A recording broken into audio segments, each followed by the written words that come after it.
पास होने वाली है एसएसटी सामाजिक विज्ञान की, जिसमें आपको टोटल 60 प्रश्न देखने को मिलेंगे। दोस्तों एक एक प्रश्न वो प्रश्न है जो सीटेट एग्जाम में लगातार रिपीट होता है। तो देखेंगे एक एक प्रश्न को, एक एक प्रश्न आपको सीधे एग्जाम में देखने को मिलेगा। इन 60 प्रश्नों में से आपको बताना है कि इन 60 प्रश्नों में से आपने कितने प्रश्न सही किए हैं। तो देखते हैं आज के पहले प्रश्न से। और दोस्तों ये वो प्रश्न है 60, जिसमें से दोस्तों 60 में से आपके 40 दोस्तों नंबर इसी में से आ जाएंगे। तो एक एक प्रश्न को बहुत ही आपको ध्यान से देखना है। तो शुरू करते हैं आज के पहले प्रश्न से। आज का पहला प्रश्न है, जिसका उत्तर आपको कमेंट बॉक्स में जरूर बताना है। संगम कविताओं में मुंबेदार शब्द का प्रयोग किसके लिए किया गया है? मुंबेदार शब्द का प्रयोग किसके लिए किया गया है? ABCD 4 ऑप्शन दिए गए हैं, इसका उत्तर आपको बताना है। तो किसके लिए? यह 3 प्रमुख दक्षिण भारतीय शासकों चोल, चेर और पांड्यों के लिए किया गया है। ऑप्शन नंबर 20 का सही उत्तर हो जाएगा। दोस्तों यह शब्द चोल, चेर, पांड्य राजाओं के परिवारों के लिए इस्तेमाल होता था। प्रश्न नंबर 2 है, जिसमें पूछा गया अशोक के किस शिलालेख को कलिंग युद्ध के भयानक परिणामों और अशोक के हृदय परिवर्तन का प्रमाण माना जाता है? 5वां शिलालेख, 7वां शिलालेख, 10वां शिलालेख या 13वां शिलालेख? तो ऐसा कौन सा शिलालेख है जिसमें अशोक के दोस्तों हृदय परिवर्तन का प्रमाण माना जाता है? तो वह 13वां शिलालेख हो जाएगा, ऑप्शन नंबर डी। इसका सही उत्तर हो जाएगा। दोस्तों ये अशोक का सबसे लंबा शिलालेख है। इसमें कलिंग युद्ध का मार्मिक वर्णन है, जो अशोक द्वारा युद्ध त्याग कर धम्म विजय अपनाने की घोषणा की गई थी। प्रश्न नंबर 3 में पूछा गया है, प्रसिद्ध इलाहाबाद प्रशस्ति में समुद्रगुप्त के विजय अभियानों का वर्णन है। इसके लेखक हरिशेन समुद्रगुप्त के दरबार में किस पद पर आसीन थे? प्रश्न 3 का आपको उत्तर बताना है। तो महादंडनायक और संधि विग्राहिक, ऑप्शन नंबर 20 का सही उत्तर हो जाएगा, ऑप्शन नंबर बी। दोस्तों हरिशेन न केवल एक कवि थे, बल्कि वे युद्ध और शांति के मंत्री और न्याय विभाग के प्रमुख महादंडनायक भी थे। प्रश्न देखते हैं 4। प्रश्न 4 में पूछा गया है, मुगल काल में जब्त व्यवस्था क्या थी? युद्ध में लूटा गया धन, सैनिकों को दिया जाने वाला वेतन, पिछले 10 वर्षों की पैदावार और कीमतों के आधार पर निर्धारित राजस्व व्यवस्था, ऑप्शन डी धार्मिक संस्थाओं को दी जाने वाली दान भूमि। तो प्रश्न 4 का आपको उत्तर बताना है। तो पिछले 10 वर्षों की पैदावार और कीमतों के आधार पर निर्धारित राजस्व व्यवस्था, ऑप्शन सी इसका सही उत्तर हो जाएगा।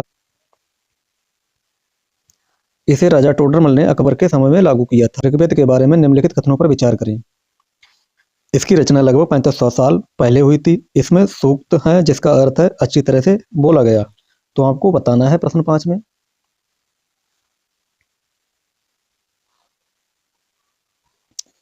तो ये दोनों बातें सही कही गई हैं दोस्तों, ऑप्शन नंबर सी इसका सही उत्तर हो जाएगा, ऑप्शन नंबर सी। 1 और 2 दोनों सही हैं। ऋग्वेद सबसे पुराना वेद है, इसमें 1000 से अधिक सूक्त हैं। प्रश्न देखते हैं 6। प्रश्न 6 में पूछा गया है, विक्रमशिला विश्वविद्यालय की स्थापना किस पाल राजा ने की थी, जो बाद में बौद्ध शिक्षा का एक प्रमुख केंद्र बना? गोपाल, धर्मपाल, देवपाल, महिपाल? प्रश्न 6। तो वह कौन था? वह था धर्मपाल, इसका सही उत्तर हो जाएगा। राजा धर्मपाल ने 8वीं शताब्दी के अंत में इसकी स्थापना की थी। ये नालंदा के बाद भारत का सबसे प्रसिद्ध शिक्षा केंद्र था, जिसे बाद में बख्तियार खिलजी ने इसे नष्ट कर दिया था। प्रश्न देखते हैं 7। प्रश्न 7 में पूछा गया है, चोल प्रशासन में बरियम क्या था? बरियम क्या था? चोल प्रशासन में बरियम शब्द क्या था?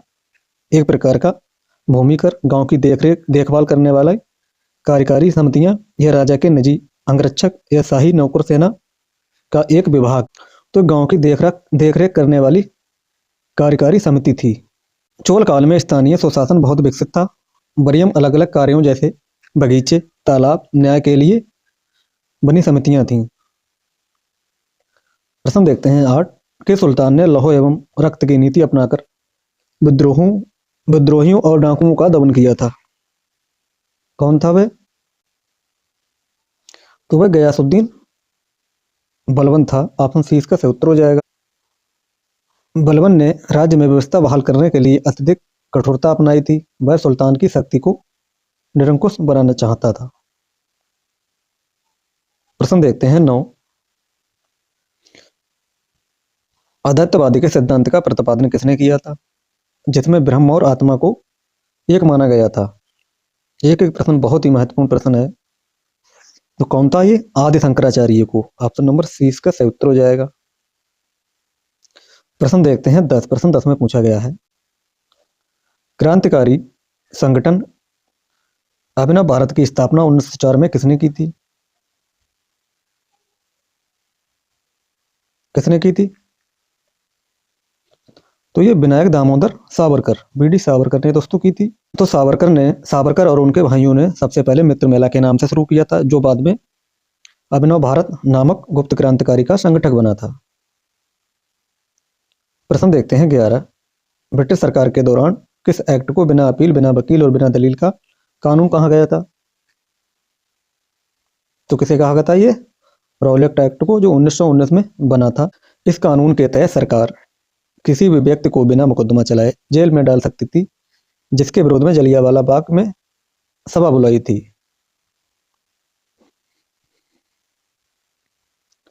प्रश्न देखते हैं 12। विजयनगर साम्राज्य में अमरम शब्द का क्या अर्थ था? अमरम शब्द का क्या अर्थ था? तो वह भूमि जो सेना नायकों को उनके वेतन और सैन्य रखरखाव के बदले दी जाती थी। ऑप्शन बी इसका सही उत्तर हो जाएगा। विजयनगर की नायकर प्रणाली दिल्ली सल्तनत की एकता प्रणाली के समान थी। इन नायकों को अमर नायक कहा जाता था और उनकी भूमि अमरम कहलाती थी। प्रश्न देखते हैं 13। प्रश्न 13 का आपको साथ में उत्तर भी बताना है। प्रश्न 13 में पूछा गया है, 18वीं शताब्दी के दौरान दस्तक के दुरुपयोग ने बंगाल के नवाब और अंग्रेजों के बीच तनाव पैदा किया। वास्तव में दस्तक क्या था?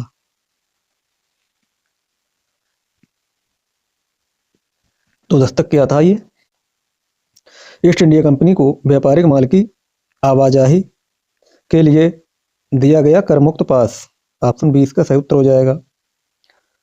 प्रश्न देखते हैं 14। संगम साहित्य में बड़े चेर वंश का राजकीय प्रतीक क्या था? चेर वंश का। प्रश्न 14 में तो क्या था? धनुष और बाण। इसका सही उत्तर हो जाएगा ऑप्शन नंबर बी। दक्षिण भारत के 3 प्रमुख राज्यों में से चेर का प्रतीक धनुष बाण था। चोलों का बाघ और पांड्यों का मछली प्रतीक थी दोस्तों, ये भी ध्यान रखना है आपको। प्रश्न देखते हैं 15। प्रश्न 15 में पूछा गया है, अकबर के शासनकाल में काकोरी नामक अधिकारी की नियुक्ति का मुख्य उद्देश्य क्या था? शाही हरम की सुरक्षा करना, 1 करोड़ दाम मुगल मुद्रा का राजस्व बदलने वाले क्षेत्र की देखरेख करना, विदेशी दूतों के साथ बातचीत करना, सैन्य भर्ती का निरीक्षण करना। तो क्या था ये? ऑप्शन नंबर बी, 1 करोड़ दाम का मुद्रा का राजस्व वसूलने वाले क्षेत्र की देखरेख करना। इसमें दोस्तों अकबर ने अपने शासन के 18वें वर्ष में पूरे भारत को ऐसे क्षेत्रों में बांटा था जहां से 1 करोड़ दाम का राजस्व आता था और वह ककोरी नियुक्त किए गए थे। प्रश्न देखते हैं 16। प्रश्न 16 में पूछा गया है, आधुनिक भारत के इतिहास में एल्बर्ट बिल विवाद किस मुख्य मुद्दे से संबंधित था? प्रश्न 16 में आपको बताना है क्या था इसका। तो ऑप्शन इसका बी सही उत्तर हो जाएगा। भारतीय न्यायाधीशों को यूरोपीय अपराधियों के मुकदमे की सुनवाई का अधिकार देना। लॉर्ड रिपन के समय लाए गए इस बिल का अंग्रेजों ने भारी विरोध किया, क्योंकि वे किसी भारतीय के सामने पेश नहीं होना चाहते थे।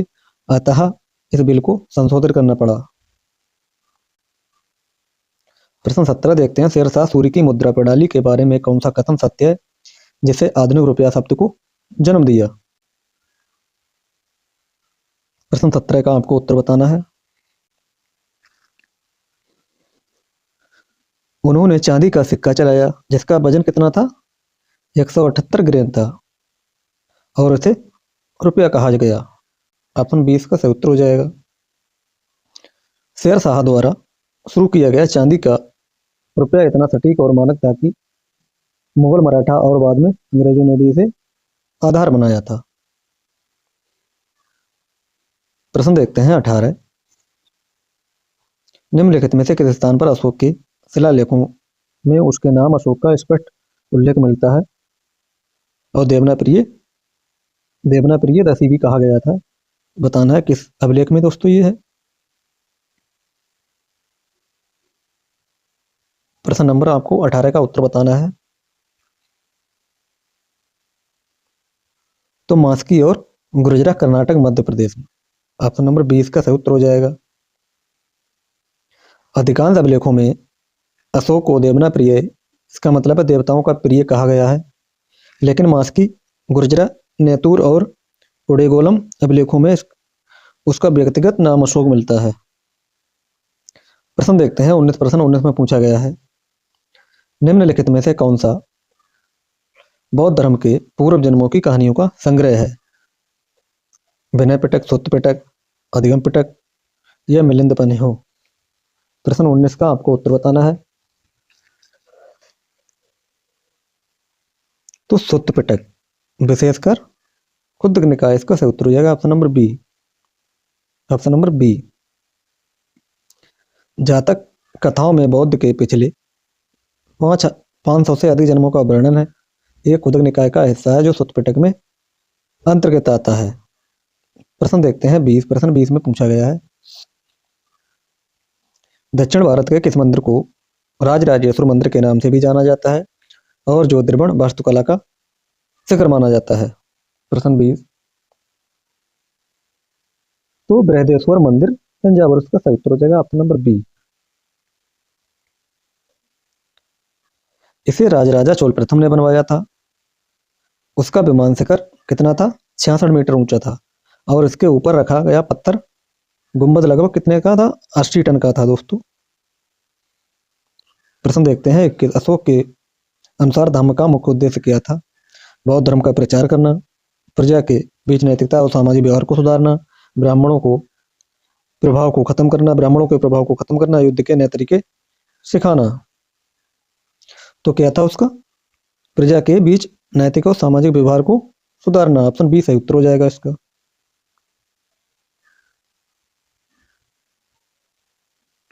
प्रश्न देखते हैं 22। प्रश्न 22 में पूछा गया है, 18वीं शताब्दी में मैसूर के शक्तिशाली शासक टीपू सुल्तान ने किन वस्तुओं के निर्यात पर रोक लगा दी थी? किस पर लगाई थी? तो चंदन की लकड़ी, काली मिर्च और इलायची पर। ऑप्शन नंबर 20 का सही उत्तर हो जाएगा। प्रश्न देखते हैं दोस्तों 23। प्रश्न 23 में पूछा गया है, बुर्ज होम कश्मीर के लोग गड्ढे के नीचे घर बनाकर क्यों रहते थे? प्रश्न 23। तो क्यों रहते थे? ये ठंड से बचने के लिए। ऑप्शन नंबर 20 का सही उत्तर हो जाएगा दोस्तों। ठंड, वर्षा आदि से बचने के लिए दोस्तों ये गड्ढे के नीचे घर बनाते थे दोस्तों। ऑप्शन 20 का सही उत्तर हो जाएगा। प्रश्न देखते हैं 24। हड़प्पा के निचले स्तर की क्या विशेषता थी? यहाँ आम जनता रहती थी। यहाँ पर क्या हुआ था? यहाँ पे आम जनता रहती थी दोस्तों। ऑप्शन सी इसका सही उत्तर हो जाएगा।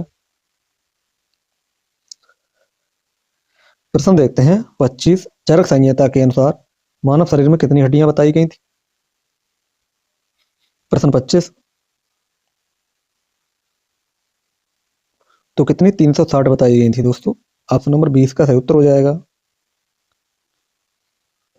प्रश्न देखते हैं 26। अजात शत्रु किस महाजनपद का शासक था?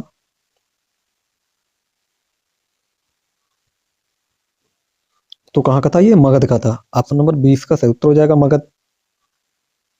प्रश्न देखते हैं 27। अशोक के अधिकांश शिलालेख किस भाषा में और लिपि में है? तो प्राकृत और ब्राह्मी इसका सही उत्तर हो जाएगा। Option number B. प्रश्न देखते हैं 28। दक्षिण भारत के बड़े भूस्वामियों को तमिल में क्या कहा जाता था? तो बड़े भूस्वामियों को बेलार कहा जाता था। ऑप्शन नंबर 20 का सही उत्तर हो जाएगा, बेलार।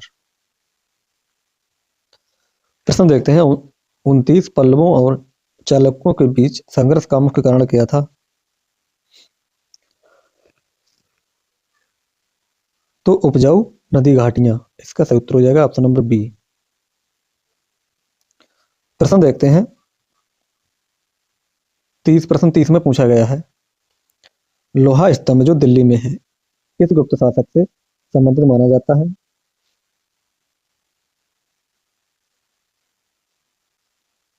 तो ये चंद्रगुप्त द्वितीय से, ऑप्शन नंबर ए इसका सही उत्तर हो जाएगा। प्रश्न देखते हैं 31, त्रिपक्षीय संघर्ष में तीन वंशों का किन तीन वंशों के बीच में हुआ था? त्रिपक्षीय संघर्ष किन तीन वंशों के बीच में हुआ था? तो पाल, प्रतिहार और राष्ट्रकूट, इसका सही उत्तर हो जाएगा ऑप्शन नंबर बी। प्रश्न देखते हैं 32, राजराजा प्रथम और राजेंद्र प्रथम किस वंश के शासक थे? तो ये चोल वंश के थे, ऑप्शन नंबर ए इसका सही उत्तर हो जाएगा। प्रश्न देखते हैं 33, गौतम बुद्ध की शिक्षाओं को किस ग्रंथ में संग्रहित किया गया है? तो ये त्रिपिटक में, ऑप्शन नंबर बी इसका सही उत्तर हो जाएगा। प्रश्न देखते हैं 34, महमूद गजनवी ने सोमनाथ मंदिर पर आक्रमण कब किया था? तो 1025 में दोस्तों ये किया था।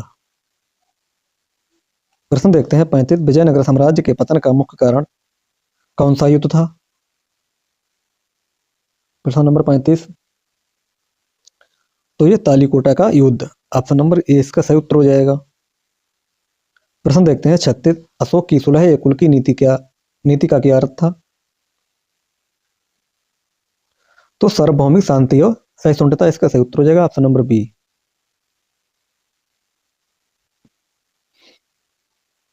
प्रश्न देखते हैं 37, मुगल प्रशासन में मनसबदार का पद क्या दर्शाता था? तो सैन्य रैंक और नागरिक दर्जा, इसका सही उत्तर हो जाएगा ऑप्शन नंबर बी। प्रश्न देखते हैं 38, शिवाजी की प्रशासनिक प्रसिद्धि को क्या कहा जाता है? शिवाजी की प्रशासनिक प्रसिद्धि को क्या कहा जाता था? तो उन्हें अष्टप्रधान कहा जाता था, ऑप्शन नंबर बी इसका सही उत्तर हो जाएगा। प्रश्न 39 देखते हैं, महालवारी व्यवस्था में महल का क्या अर्थ था?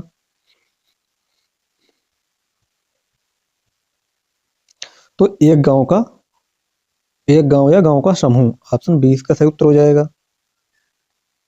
प्रश्न देखते हैं 40, 1857 के विद्रोह के समय भारत का गवर्नर जनरल कौन था? तो ये कैनिन था, ऑप्शन नंबर बी इसका सही उत्तर हो जाएगा, कैनिन। प्रश्न देखते हैं 41, नील दर्पण के लेखक कौन थे जिसने नील किसानों की दुर्दशा दिखाई? तो वह थे दीनबंधु मित्र, इसका सही उत्तर हो जाएगा ऑप्शन नंबर बी। प्रश्न देखते हैं 43, प्रार्थना समाज की स्थापना किसने की? तो आत्माराम पांडुरंग ने की थी, ऑप्शन नंबर ए इसका सही उत्तर हो जाएगा। प्रश्न देखते हैं दोस्तों 43, गांधी जी ने दाढ़ी मार्च किस कानून के विरोध में किया था? तो ये नमक कानून के विरोध में किया था, ऑप्शन बी इसका सही उत्तर हो जाएगा। प्रश्न देखते हैं 44, गुलामगिरी पुस्तक के लेखक कौन थे दोस्तों? तो ज्योतिबा फुले, इसका सही उत्तर हो जाएगा ऑप्शन नंबर बी। प्रश्न देखते हैं 45, सिपाही विद्रोह के बाद बहादुर शाह जफर को कहाँ निर्वासित किया था? काला पानी, रंगून, लंदन या फिर दोस्तों काठमांडू। प्रश्न 45, तो कहाँ रंगून, इसका सही उत्तर हो जाएगा ऑप्शन नंबर बी, रंगून। प्रश्न देखते हैं दोस्तों 46, मुस्लिम लीग द्वारा प्रत्यक्ष कार्यवाही दिवस कब मनाया गया था? कब मनाया गया? तो ये 16 अगस्त 1946 को, ऑप्शन ए इसका सही उत्तर हो जाएगा। प्रश्न देखते हैं 47, हड़प्पा सभ्यता के संदर्भ में धोलावीरा नगर अन्य नगरों से किस प्रकार भिन्न था?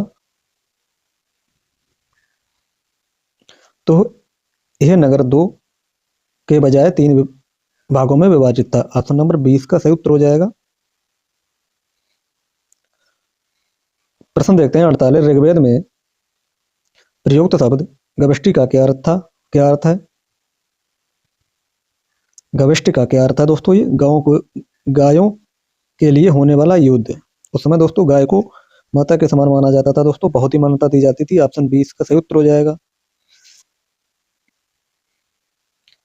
प्रश्न देखते हैं 49। चोल साम्राज्य में बेलन बगैया शब्द का प्रयोग किसके लिए किया जाता है? तो किसके लिए दोस्तों? ये गैर ब्राह्मण किसान स्वामियों की दोस्तों भूमि के लिए। ऑप्शन नंबर 20 का सही उत्तर हो जाएगा। प्रश्न देखते हैं 50। प्रश्न 50 में पूछा गया दिल्ली सल्तनत के तहत बंदगी किन्हें कहा जाता था? बंदगी किन्हें कहा जाता था दोस्तों? तो सैन्य सेवा के लिए खरीदे गए विशेष दासों के लिए कहा जाता था। प्रश्न देखते हैं 51। प्रश्न 51 में पूछा गया 18वीं शताब्दी में निज और रैयती शब्द का संबंध किस फसल की खेती से होता था? प्रश्न 51। तो ये नील इसका सही उत्तर हो जाएगा, नील दोस्तों। प्रश्न देखते हैं 52। 1857 के विद्रोह के दौरान कानपुर में विद्रोह का नेतृत्व किसने किया और उन्होंने खुद को क्या घोषित किया था? तो नाना साहब खुद को क्या करा था दोस्तों? घोषित, पेशवा। ऑप्शन ए इसका सही उत्तर हो जाएगा।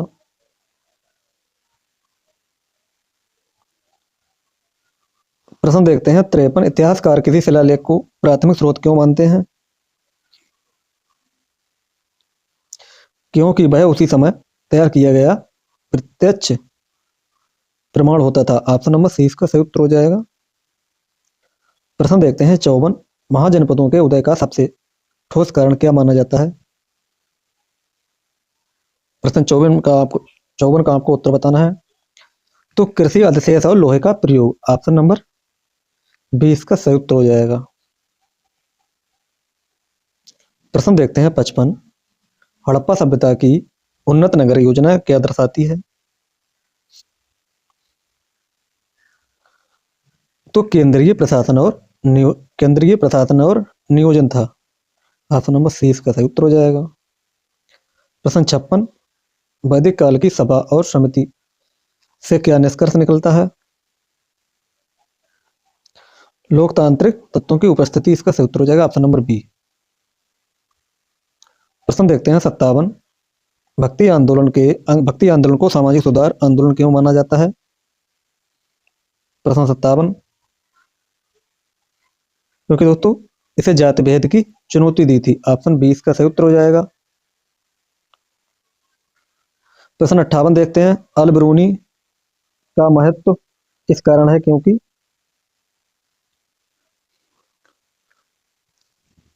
क्योंकि दोस्तों बाहरी होते हुए भी निष्पक्ष विवरण देता है। ऑप्शन नंबर सी इसका सही उत्तर हो जाएगा। प्रश्न देखते हैं 59। प्लासी के युद्ध को भारत के इतिहास में निर्णायक क्यों माना जाता है? क्योंकि दोस्तों इसे कंपनी को राजनीतिक शक्ति मिली। ऑप्शन नंबर सी इसका सही उत्तर हो जाएगा। आज का अंतिम प्रश्न है स्थायी बंदोबस्त किसानों के लिए हानिकारक क्यों सिद्ध हुआ?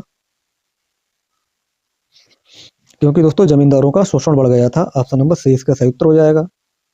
दोस्तों ये रहे आज के टॉप महत्वपूर्ण 60 प्रश्न। इन प्रश्नों में से आपने कितने प्रश्न सही किए हैं इसका उत्तर आपको कमेंट बॉक्स में जरूर बताना है। आज के लिए दोस्तों इतना ही, मिलते हैं कल, तब तक के लिए धन्यवाद।